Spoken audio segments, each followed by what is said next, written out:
বাংলাদেশে এখন প্রচন্ড শীত পড়তেছে। এই শীতে আপনার খুব ছোট্ট একটা ভুলের কারণে আপনার অনেক বড় ধরনের ক্ষতি হয়ে যেতে পারে।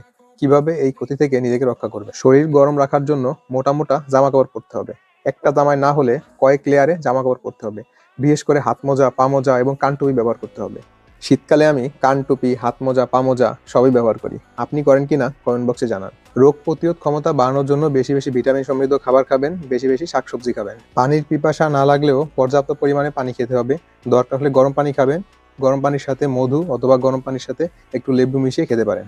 যাদের সর্দি কাশি শ্বাসকষ্ট আছে তারা বাইরে যাওয়ার সময় অবশ্যই মাস্ক ব্যবহার করবেন। নিজেকে পরিষ্কার পরিচ্ছন্ন রাখার জন্য নিয়মিত গোসল করবেন। ঠান্ডা পানি দিয়ে করতে না পারলে কুসুম গরম পানি দিয়ে গোসল করবেন এবং গোসল করার পরে যে কোনো ধরনের ময়েশ্চারাইজার, লোশন অথবা গ্লিসারিন ব্যবহার করবেন। সব থেকে গুরুত্বপূর্ণ কথা হচ্ছে শিশু, বয়স্ক, অ্যাজমার রোগী, হাঁপানির রোগী, হার্টের রোগী এইসব রোগীদের বিশেষ খেয়াল রাখতে হবে। এই কথাগুলো আপনারা সবাই জানেন, তারপরেও আপনাদেরকে মনে করিয়ে দেওয়ার জন্যই ভিডিওটি করা। ভিডিওটি ভালো লাগলে শেয়ার করে দিবেন।